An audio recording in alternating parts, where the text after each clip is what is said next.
ಕಾಂಗ್ರೆಸ್ ತನ್ನ ಪ್ರಣಾಳಿಕೆಯಲ್ಲಿ ಯುವಕರ ವಿಚಾರಕ್ಕೆ ಸಂಬಂಧಪಟ್ಟಂತೆ ಕೂಡ ಒಂದಷ್ಟು ಪ್ರತ್ಯೇಕ ವಿಚಾರವನ್ನು ಇಲ್ಲಿ ಆಚೆ ತರಕ್ಕೆ ಟ್ರೈ ಮಾಡ್ತಾ ಇದೆ. ನಿರುದ್ಯೋಗಿ ಯುವಕರು ಯುವತಿಯರಿದ್ದಾರಲ್ಲ, ಇಂಥವರಿಗೆ ಆತ್ಮಸ್ಥೈರ್ಯ ತುಂಬಬೇಕು ಅಂಥೇಳಿ ಪ್ರತ್ಯೇಕವಾಗಿ ಮ್ಯಾನಿಫೆಸ್ಟೋವನ್ನು ಬಿಡುಗಡೆ ಮಾಡಿದೆ, ಪ್ರಣಾಳಿಕೆಯನ್ನು ಬಿಡುಗಡೆ ಮಾಡಿದೆ. ಈಗಾಗಲೇ ಕರ್ನಾಟಕ ಮತ್ತು ತೆಲಂಗಾಣದಲ್ಲಿ ಈಗ ಈ ಎರಡು ರಾಜ್ಯಗಳು ಅಂತ ನಾವು ಹೋಲಿಸ್ಕೊಂಡಾಗ ಇಲ್ಲಿ ಯುವಕರಿಗೆ ಯುವ ನಿಧಿಯ ಮೂಲಕವಾಗಿ ಒಂದು ಆಶ್ರಯ ಆಗ್ತೀವಿ ಅಂತ ಹೇಳಿದ್ದಾರೆ. ಆ ಯೋಜನೆ ಜಾರಿಯಾಗಿದೆ. ಡಿಪ್ಲೊಮಾ ಪದವೀಧರರಿಗೆ 1500, ಡಿಗ್ರಿ ಪದವೀಧರರಿಗೆ 3000 ಕೊಡ್ತೀವಿ ಯುವ ನಿಧಿ ಮೂಲಕ ಅಂತ. ಈಗ ಇದೇ ಯೋಜನೆಯನ್ನು ರಾಷ್ಟ್ರ ಮಟ್ಟದಲ್ಲಿಯೂ ಕೂಡ ವಿಸ್ತರಿಸ್ತೀವಿ ಅಂಥೇಳಿ ಕಾಂಗ್ರೆಸ್ ಲೋಕಸಭಾ ಚುನಾವಣೆಯ ತನ್ನ ಯುವ ಶಕ್ತಿ ಕುರಿತಾಗಿನ ಪ್ರಣಾಳಿಕೆಯಲ್ಲಿ ಇದನ್ನು ಹೇಳ್ತಾ ಇದೆ. ಒಂದು ಬಂಪರ್ ಗಿಫ್ಟನ್ನು ಕೂಡ ಕಾಂಗ್ರೆಸ್ ಇಲ್ಲಿ ಯುವ ಶಕ್ತಿಗೆ ಕೊಡ್ತಾ ಇದೆ, ಬಡ್ಡಿ ಸಹಿತ. ಇದು ಅತಿ ಮುಖ್ಯವಾದಂಥ ವಿಚಾರ. ಒಂದು ವೇಳೆ ಇದಾದರೆ ನಾವು ಇಲ್ಲಿ ಒಂದು ಘೋಷಣೆ, ಆಶ್ವಾಸನೆ ಅಂತ ಕನ್ಸಿಡರ್ ಮಾಡೋಣ.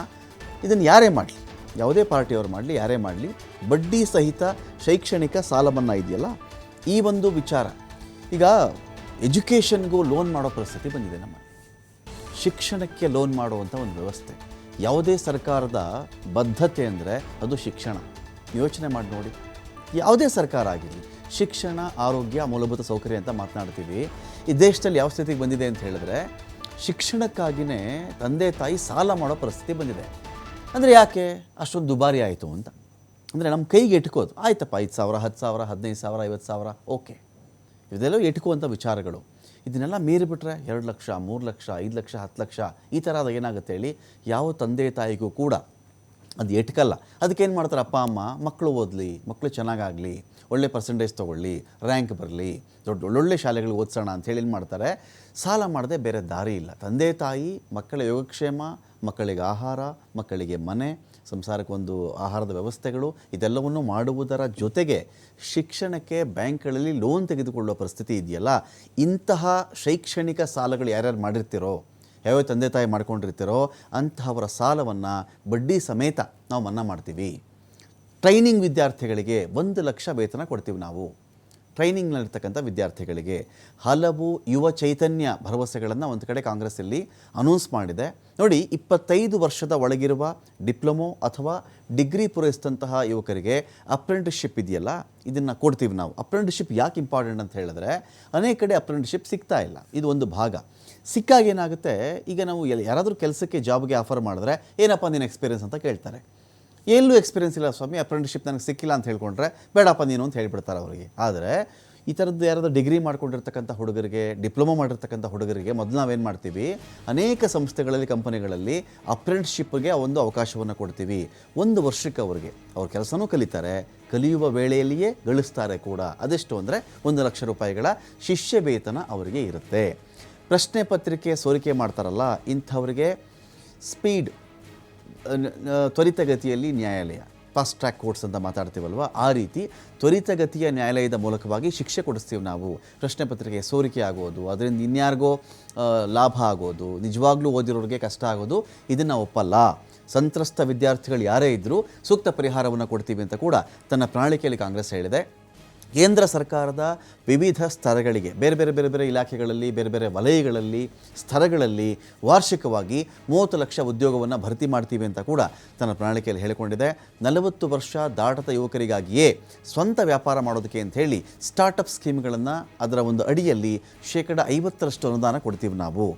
ಇಲ್ಲಿ ಇನ್ನೊಂದು ಇಂಪಾರ್ಟೆಂಟ್ ವಿಚಾರ ಏನು ಹೇಳಿದ್ದಾರೆ ಅಂತ ಹೇಳಿದ್ರೆ, ನೋಡ್ರಪ್ಪ, ಚೆನ್ನಾಗಿ ಕೇಳಿಸ್ಕೊಳ್ಳಿ. ಇದು ಕೋವಿಡ್ ಟೈಮ್ನಲ್ಲಿ ಸ್ಪರ್ಧಾತ್ಮಕ ಪರೀಕ್ಷೆ, ಕಾಂಪಿಟೇಟಿವ್ ಎಕ್ಸಾಮ್ಗಳಿರ್ತಾವಲ್ವ, ಸರ್ಕಾರದ, ಕರ್ನಾಟಕ ರಾಜ್ಯದ್ದಾಗಬಹುದು ಅಥವಾ ರಾಷ್ಟ್ರಮಟ್ಟದ್ದಾಗಬಹುದು, ಇಂತಹ ಸ್ಪರ್ಧಾತ್ಮಕ ಪರೀಕ್ಷೆಗಳಲ್ಲಿ ಆವಾಗ ಕೆಲವರು ಎಕ್ಸಾಮ್ ಬರೋಕ್ಕಾಗಲಿಲ್ಲ, ಕೆಲವರಿಗೆ ಎಕ್ಸಾಮ್ ಸಿಗಲೇ ಇಲ್ಲ, ಅದನ್ನು ಆಚೆ ಓಡಾಡೋ ಹಾಗಿಲ್ಲ, ಲಾಕ್ಡೌನ್ ಆಯಿತು, ಅದು ಇದು ಅಂತೇನಾಯಿತು, ಸುಮಾರು 2-3 ವರ್ಷಗಳ ಕಾಲ ಅವ್ರದ್ದು ಅವಧಿ ಹೊರಟೋಯ್ತಲ್ಲಿ, ವೇಸ್ಟ್ ಆಗಿಬಿಡ್ತು ಅವ್ರಿಗೆ.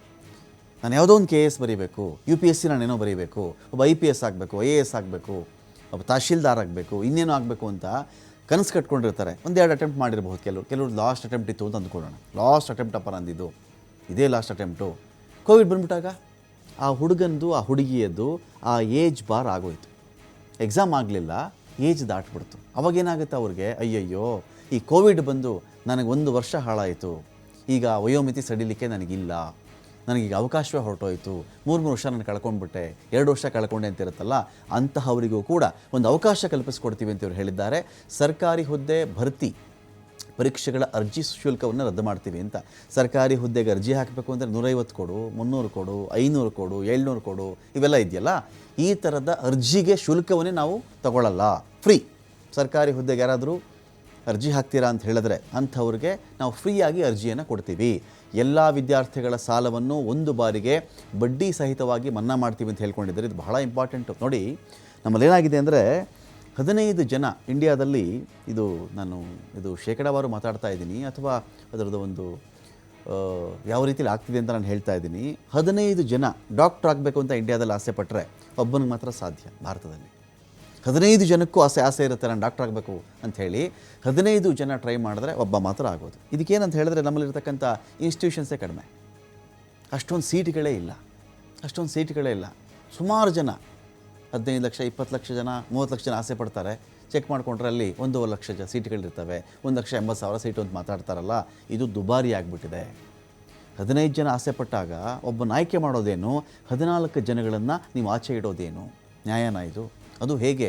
99.99 ಒಬ್ಬ, 98.99 ಒಬ್ಬ, 99.30 ಒಬ್ಬ, ಈ ಥರ ಪರ್ಸೆಂಟೇಜ್ಗಳಲ್ಲಿ ನಾವು ವ್ಯಕ್ತಿಯನ್ನು ಸ್ವೀಕಾರ ಅಥವಾ ತಿರಸ್ಕಾರ ಮಾಡೋದು ಹೇಗೆ ಅಂತ. ಹೇಗೆ ಆ 0.03 ಆ ಮಾರ್ಕ್ಸ್ಗಳಲ್ಲಿ ಒಬ್ಬ ಒಳ್ಳೆ ಡಾಕ್ಟ್ರ್ ಆಗ್ತಾನೆ ಅಂತ ನಾವು ಜಡ್ಜ್ ಮಾಡೋದು ಹೇಗೆ? ಇನ್ನು 14 ಜನ ಆಗಲ್ಲ ಅಂತ ಅವ್ರನ್ನ ತಿರಸ್ಕರಿಸೋದು ಹೇಗೆ? ಇದು ವಿಷಯ ಇಷ್ಟೇ ಇರೋದು. ನಮ್ಮಲ್ಲಿರೋ ಸೀಟ್ಗಳಿಗೆ ಅನುಗುಣವಾಗಿ ವಿದ್ಯಾರ್ಥಿಗಳ ಬ್ರೈನನ್ನು, ಎಫರ್ಟನ್ನು, ಅವರ ಕಷ್ಟವನ್ನು ನಾವು ನೆಗ್ಲೆಕ್ಟ್ ಮಾಡಿ ಆಚೆ ಬಿಸಾಕ್ತಾ ಇದ್ದೀವಿ ಅಂತ. ನನ್ನ ಹತ್ರ ಸೀಟಿಲ್ಲ, ಇರೋದು 100 ಸೀಟ್ ಇದೆ, 1000 ಜನ ಬಂದಿದ್ದೀರ. ಅವಾಗೇನು ಮಾಡ್ಬೇಕು ನಾನು? ಸ್ಕೇಲ್ ಇಡಬೇಕು ಅವ್ರಿಗೆ. ಏನು scale? Marks card scale. Marks card ಹೇಗೆ ಬಂದಿರುತ್ತೆ? ವಿದ್ಯಾರ್ಥಿಗಳು ಪ್ರೆಷರ್ ಕುಕ್ಕರಲ್ಲಿ ಬೆಂದು ಓದು ಅಂತ ಬಂದೇನಾಗಿರುತ್ತೆ ಹೇಳಿ? 100 ಜನ ಟಾಪ್ 100 ಸೆಲೆಕ್ಟ್ ಆಗ್ತಾರೆ. ಇನ್ನು 900 ಜನ ಹೇಗೆ ರೀ? 0.30 0.20ದಲ್ಲಿ ಒಬ್ಬ ಎಲಿಜಿಬಲ್ ಅಲ್ಲ. ನಾನು ಹೇಗೆ ಡಿಸೈಡ್ ಮಾಡಲಿ ಅವನನ್ನು ಹೇಳಿ? ಯಾರು ಗೊತ್ತು? ರಿಜೆಕ್ಟ್ ಆದ 14 ಜನಗಳು ಎಂಥ ಪ್ರತಿಭೆ ಇತ್ತು ಅಂತ ಯಾರಿಗೆ ಗೊತ್ತು? ಮಾರ್ಕ್ಸ್ ಕಾರ್ಡ್ ಡಿಸೈಡ್ ಮಾಡಿಬಿಡುತ್ತೆ ಮನುಷ್ಯನ ಹಣೆ ಬರಹನ. ಒಂದೇ ಒಂದು ಮಾರ್ಕ್ಸ್ ಕಾರ್ಡ್, ಇಷ್ಟು ಪರ್ಸೆಂಟು ಅಷ್ಟು ಪರ್ಸೆಂಟ್ ಅಂತ. ವಿಷಯ ಮಾರ್ಕ್ಸ್ ಅಲ್ಲ. ನೀವು ಚೆಕ್ ಮಾಡ್ಕೊಂಡು ನೋಡಿ, ನಮ್ಮ ಸೀಟ್ಗಳೇ ಇಲ್ದಿದ್ದಾಗ ನಮಗೊಂದು ಸ್ಕೇಲ್ ಬೇಕು. ಪುರಸ್ಕಾರಕ್ಕೆ ತಿರಸ್ಕಾರಕ್ಕೆ ಒಂದು ಸ್ಕೇಲ್ ಬೇಕಲ್ಲ, ಆ ಗೇಟ್, ಆ ಬ್ಯಾರಿಕೇಡ್ ಇಟ್ಬಿಡೋದು. ಇಷ್ಟು ಜನ ಇದ್ರೆ ಒಳಗಡೆ ಬನ್ನಿ, ಇಲ್ಲಾಂದ್ರೆ ಆಚೆ ಹೋಗಿ ಅಂತ. ವ್ಯವಸ್ಥೆಯಲ್ಲಿ ನಮ್ಮ ಪ್ರಾಬ್ಲಮ್ ಇರೋದು, ಸಿಸ್ಟಮಲ್ಲಿ ನಮ್ಮ ಪ್ರಾಬ್ಲಮ್ ಇರೋದು. ಇದಕ್ಕೆ ಏನು ಮಾಡ್ತಾರೆ ಹುಡುಗರು? ಏನು ಮಾಡಿದ್ರು? ಉಕ್ರೇನ್ಗೆ ಹೋಗ್ತಾಯಿದ್ರು. ಏನಕ್ಕೆ ಉಕ್ರೇನ್ಗೆ ಹೋಗ್ತಿದ್ರು? ಚೆನ್ನಾಗಿ ಹೇಳ್ತೀನಿ, ಕೇಳಿಸ್ಕೊಳ್ಳಿ. 25 ಲಕ್ಷ 30 ಲಕ್ಷ ಇದ್ದರೆ ಯುಕ್ರೇನ್ನಲ್ಲಿ MBBS ಓದ್ಕೊಂಡು ಬರಬಹುದು. ನಮ್ಮಲ್ಲಿ 1.25 ಕೋಟಿ, 1.5 ಕೋಟಿ, 2 ಕೋಟಿ, 75 ಲಕ್ಷ, 2.5 ಕೋಟಿ. ಹೇಳಿ, ಎಷ್ಟು ಜನ ಬಡವರ ಮಕ್ಕಳಲ್ಲಿ ಈ ಆಸೆ ಇರಲ್ಲ ನಾನೊಬ್ಬ ಡಾಕ್ಟ್ರ್ ಆಗಬೇಕು ಅಂತ? ಅದೇ ಹುಡುಗನ ಕೇಳಿ, ನಿನ್ನ ಹತ್ರ 2 ಕೋಟಿ ಇದೆಯೇನಪ್ಪ, 75 ಲಕ್ಷ ಇದೆಯೇನಪ್ಪ, 50 ಲಕ್ಷ ಇದೆಯೇನಪ್ಪ ಕೇಳಿ. ಅಷ್ಟೊಂದಿಲ್ಲ ಸ್ವಾಮಿ ಅಂತಾರೆ. ಅಂತ ಅನೇಕ ಮಕ್ಕಳು ಏನು ಮಾಡ್ತಾರೆ? ಯುಕ್ರೇನ್ಗೆ ಹೋಗಿದ್ರು. 25 ಲಕ್ಷದಲ್ಲಿ MBBS. ಒಂದು ಯುಕ್ರೇನ್ ಅಂತ ಒಂದು ದೇಶದಲ್ಲಿ 25 ಲಕ್ಷಕ್ಕೊಬ್ಬರು ಡಾಕ್ಟರ್ ಆಗಬಹುದಾದರೆ ಇಂಡಿಯಾದಲ್ಲಿ ಯಾಕಿಲ್ಲ? ಅಟ್ ದ ಸೇಮ್ ಟೈಮ್ ಅಲ್ಲಿ ಯುದ್ಧ ಆಯಿತು ಅಂತ ವಾಪಸ್ ಬಂದರು. ಇಲ್ಲೊಂದು ಸ್ಕೇಲ್ ಇತ್ತು ನಮ್ಮ ಇಂಡಿಯಾದಲ್ಲಿ, ಇಲ್ಲೊಂದು ಸ್ಕೇಲ್ ಅವ್ರಿಗೆ. ನೋ, ಯುಕ್ರೇನ್ನಲ್ಲಿ ಕಲಿಸಿರಬಹುದಾದ ವೈದ್ಯಕೀಯ ವ್ಯವಸ್ಥೆಗಳ ಮಾನದಂಡನೇ ಬೇರೆ, ನಮ್ಮಲ್ಲಿ ಕಲಿಸಬಹುದಾದ ವೈದ್ಯಕೀಯ ವ್ಯವಸ್ಥೆಗಳ ಮಾನದಂಡನೇ ಬೇರೆ. ಅವರು ಇಲ್ಲಿ ಎಕ್ಸಾಮ್ ಪಾಸ್ ಆಗೋಕ್ಕಾಗಲ್ಲ, ಅವರೆಲ್ಲ ಈ ಎಕ್ಸಾಮ್ ಪಾಸ್ ಆಗದೇ ಆ ಕಡೆ ಹೊರಟೋರು ಅಂತ. ಈ ಎಕ್ಸಾಮ್ ಪಾಸು ಫೇಲು ಅದಕ್ಕೇನು ಹೇಳಿ ಕ್ರೈಟೀರಿಯಾ? ಮತ್ತದೇ ಮಾರ್ಕ್ಸ್ ಕಾರ್ಡು, ಮತ್ತದೇ ಮಾರ್ಕ್ಸು ಪಾಯಿಂಟಲ್ಲಿ ಹೊರಟೋಗಿರ್ತಾರೆ ಅವ್ರದ್ದು. ಅವ್ರಿಗೆ ಆಗಿರಲ್ಲ, ಸೀಟ್ ಸಿಕ್ಕಿರಲ್ಲ, ಯಾವುದೋ ದೇಶಕ್ಕೆ ಹೋಗ್ತಾರೆ. ಜೊತೆಗೆ ಕೆಲವು ದೇಶಗಳಲ್ಲಿ ಏನು ಅಂತ ಹೇಳಿದ್ರೆ, ಯುಕ್ರೇನಲ್ಲಿ ಓದಿದ್ರೆ ಅವ್ರು ಇಂತಿಷ್ಟು ವಲಯದಲ್ಲಿ ಮಾತ್ರ ಡಾಕ್ಟರ್ ಆಗೋಕ್ಕೆ ಅವ್ರಿಗೆ ಒಂದು ರೀತಿಯಲ್ಲಿ ಮಾನ್ಯತೆ ಇರುತ್ತೆ. ಬೇರೆ ಕಡೆ ಬಂದರೆ ಅವ್ರಿಗೆ ಅದರ ಮಾನ್ಯತೆ ಸಿಗಲ್ಲ. ಎಲ್ಲೋ ಬಡವರ ಮಕ್ಕಳೆಲ್ಲ ಒಂದು 20-25 ಲಕ್ಷ ಕೊಟ್ಟು ಓದ್ಕೊಳ್ತಾರಲ್ಲ. ಇದೇ ದೇಶದಲ್ಲಿ ಒಬ್ಬ ಬಡವ ಡಾಕ್ಟರ್ ಆಗಬೇಕು ಅಂತ ಹೇಳಿದ್ರೆ ನೀವು ಸೀಟ್ಗಳ ಅವೈಲಬಿಲಿಟಿ ಯಾಕೆ ಜಾಸ್ತಿ ಮಾಡಲಿಲ್ಲ? ಸೀಟ್ಗಳ ಲಭ್ಯತೆಯನ್ನು ನೀವು ಯಾಕ್ರಪ್ಪ ಜಾಸ್ತಿ ಮಾಡಲಿಲ್ಲ? ಮಾತಾಡಿದ್ದೆ ಅಯ್ಯೋ ಅವರೊಬ್ಬರೇ ಅಂತ ಡಾಕ್ಟರ್ ಆಗಿದ್ದು, ಅಯ್ಯೋ ಅಷ್ಟೇ ಜನಕ್ಕಂತೆ ಸೀಟು. ಏನಕ್ಕೆ ಹೇಳಿ? ನನ್ನ ಹತ್ರ ಇರೋ ಕೋಟನೇ ಕಡಿಮೆ. ಆಸೆ ಸಾವಿರಾರು ಜನ ಪಡ್ತಾರೆ, ಲಕ್ಷಾಂತರ ಜನ ಪಡ್ತಾರೆ. ಅವ್ರಿಗೆಲ್ಲ ಒಂದು ಸ್ಕೇಲ್ ಇಟ್ಬಿಡೋದು. 0.30 ನಿಂತು ಕಡಿಮೆ, 0.20 ಅವ್ನು ಜಾಸ್ತಿ, 0.10 ಇವನು ಕಡಿಮೆ. ಇಷ್ಟರಲ್ಲಿ ಒಬ್ಬರ ಎಲಿಜಿಬಿಲಿಟಿನ, ಅರ್ಹತೆಯನ್ನು, ಯೋಗ್ಯತೆಯನ್ನು ಅಳೆದು ಬಿಸಾಕಿ ಅವನಿಡೀ ಕನಸನ್ನು ಕೊಲೆ ಮಾಡಿ ನಾವು ಆಚೆ ಹಾಕ್ಬಿಡೋದು ಆ ವಿದ್ಯಾರ್ಥಿಯನ್ನು. ಸಮಸ್ಯೆ ಇರೋದೆಲ್ಲಿ? ನನ್ನಲ್ಲಿ ಸಮಸ್ಯೆ ಇದೆ, ವ್ಯವಸ್ಥೆಯಲ್ಲಿ ಸಮಸ್ಯೆ ಇದೆ ನಮ್ಮಲ್ಲಿ. ಇಲ್ಲಿ ನಾವು ಬಗೆಹರಿಸಬೇಕಾಗಿತ್ತು, ಅದು ಮಾಡಲ್ಲ. 15 ಜನ ಆಸೆ ಪಟ್ಟರೆ ಒಬ್ಬನಿಗೆ ಸೀಟ್ ಸಿಗೋದು. ನೀವು ಚೆಕ್ ಮಾಡ್ಕೊಂಡು ನೋಡಿ, ಇದನ್ನು ಡೇಟಾ ಚೆಕ್ ಮಾಡ್ಕೊಳ್ಳಿ ನೀವು ಬೇಕಿದ್ರೆ. ಸೊ ಈ ರೀತಿ ಆಗಬಾರ್ದು. ಜೊತೆಗೆ ಶಿಕ್ಷಣಕ್ಕೆ ಬಡ್ಡಿಗೆ ಸಾಲ ಮಾಡೋ ಸ್ಥಿತಿ ಇದೆಯಲ್ರಿ, ಇದಕ್ಕೆ ಏನು ಹೇಳೋಣ ಹೇಳಿ. ಮಕ್ಕಳಿಗೆ ಓದಿಸ್ಬೇಕು ಅಂದರೆ ಬ್ಯಾಂಕಲ್ಲಿ ಲೋನ್ ತೊಗೊಂಡು ಆ ಲೋನ್ಗೆ ಬಡ್ಡಿ ಕಟ್ಕೊಂಡು ಆ ಬಡ್ಡಿ ಕಟ್ಟೋ ಸಲುವಾಗಿ ಜೀತ ಮಾಡ್ಕೊಂಡಿರೋದು ಲೈಫ್ ಲಾಂಗ್ ಕನಸು ಅಪ್ಪ ಅಮ್ಮ ಅವ್ರಿಗೆ. ಜೊತೆಗೆ ಇನ್ನೊಂದು ಸಮಸ್ಯೆ ಏನು ಅಂತ ಹೇಳಿದ್ರೆ, ಈ ಎಜುಕೇಷನ್ ಸಿಸ್ಟಮಲ್ಲಿ ಏನು ಸಮಸ್ಯೆ ಬರ್ತಾ ಇದೆ ಅಂತ ಹೇಳಿದ್ರೆ, ಏನು ಓದ್ತಾ ಇದ್ದೀವೋ ಅದಕ್ಕೆ ತಕ್ಕಂಥ ಕೆಲಸಗಳಿಲ್ಲ, ಅಥವಾ ಏನು ಕೆಲಸ ಇದೆಯೋ ಅದಕ್ಕೆ ತಕ್ಕಂಥ ವಿದ್ಯೆ ಇಲ್ಲ ಅಂತ.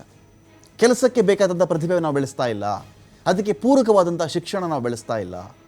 ನಾವೇನೋ ಓದ್ಕೊಳ್ತಾ ಇದ್ದೀವಿ, ಅಲ್ಲೇನೋ ಬರ್ತಾ ಇದೆ ಅಂತ. ಒಂದು ಯಾರೋ ಹೇಳ್ತಾ ಇದ್ರು, cos theta, sine theta, cosecant theta, ಈ ತೀಟಾಗಳು ನಮ್ಮ ನಿತ್ಯದ ಜೀವನದಲ್ಲಿ ಯಾವ ಕೆಲಸ ನಮ್ಗೆ ಇಟ್ಟಿಸ್ಕೊಡ್ತಾ ಇವೆ.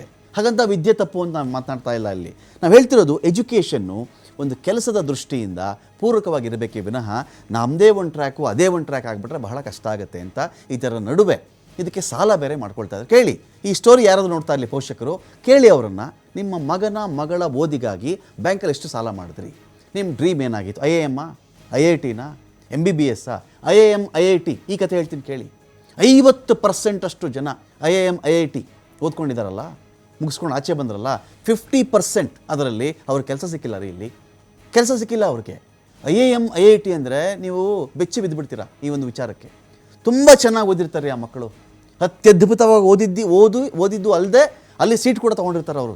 ಇದು ಯೋಚನೆ ಮಾಡಿ, ಸೀಟ್ ಸಿಗೋದು ಎಷ್ಟು ಕಷ್ಟ ಅಂತ ನಾನು ಈಗ ಹೇಳಿದ್ನಲ್ಲ. 0.10, 0.20, 0.30, 0.55, ಆ ಕೋಟ ಈ ಕೋಟ ಆಯ್ತಲ್ಲ, ತೊಗೊಂಡ್ರು, ಓದಿಯೂ ಆಯಿತು. ಅದಾದಮೇಲೆ ಏನಪ್ಪ ಅಂದರೆ ಕೆಲಸ ಇಲ್ಲ. ಸೀಟ್ಗೆ ಕಷ್ಟ, ಸೀಟ್ ಸಿಕ್ಕಿದ ಮೇಲೆ ಓದಿದ್ರೆ ಕೆಲಸ ಇಲ್ಲ ಅಂತ ಹೇಳಿದ್ರೆ ಸಮಸ್ಯೆ ಇರೋದು ಎಲ್ಲಿ ಹಾಗಾದರೆ? ಜೊತೆಗೆ ಅವ್ರಿಗೆ ಕೆಲಸ ಇಲ್ಲ ಅಂತ ಹೇಳಿದ್ರೆ ಅವನಿಗೆ ಮರ್ಯಾದೆ ಇಲ್ಲ. ಸಮಾಜದಲ್ಲಿ ಏನು ಮರ್ಯಾದೆ ಕೊಡ್ತಾರೆ? ಏನು ಮಾಡ್ತಾ ಇದ್ದಾನೆ ಮಗ? ಅಯ್ಯೋ ಚೆನ್ನಾಗಿ ಓದಿದ್ದಾನೆ ರೀ, ಕೆಲಸ ಸಿಕ್ಕಿಲ್ವಾ, ಅಯ್ಯೋ ಬಿಡ್ರಿ, ಉಡಾಫೆ ಆ ಹುಡುಗನ ಸ್ಥಿತಿ ಏನಾಗುತ್ತೆ, ಆ ಹುಡುಗಿ ಸ್ಥಿತಿ ಏನಾಗುತ್ತೆ ಯೋಚನೆ ಮಾಡಿ. ಸೊ ಹೀಗಾದಾಗ ಇಲ್ಲಿ ಆಗಬೇಕಾಗಿರೋದು ಆಮೂಲಾಗ್ರ ಬದಲಾವಣೆಗಳಾಗಬೇಕಾಗುತ್ತೆ. ಇನ್ನೊಂದು ಕಡೆ ಕ್ರೀಡೆಯಲ್ಲಿ ಆಸಕ್ತಿ ಇರತಕ್ಕಂಥ ಕ್ರೀಡಾಪಟುಗಳಿಗೆ ವರ್ಷಕ್ಕೆ 10,000 ಪ್ರೋತ್ಸಾಹ ಧನವನ್ನು ಕೂಡ ಕೊಡ್ತೀವಿ ಅಂತ ತನ್ನ ಪ್ರಣಾಳಿಕೆಯಲ್ಲಿ ಕಾಂಗ್ರೆಸ್ ಹೇಳ್ಕೊಂಡಿದೆ, ಯುವ ಚೈತನ್ಯ ಪ್ರಣಾಳಿಕೆಯಲ್ಲಿ.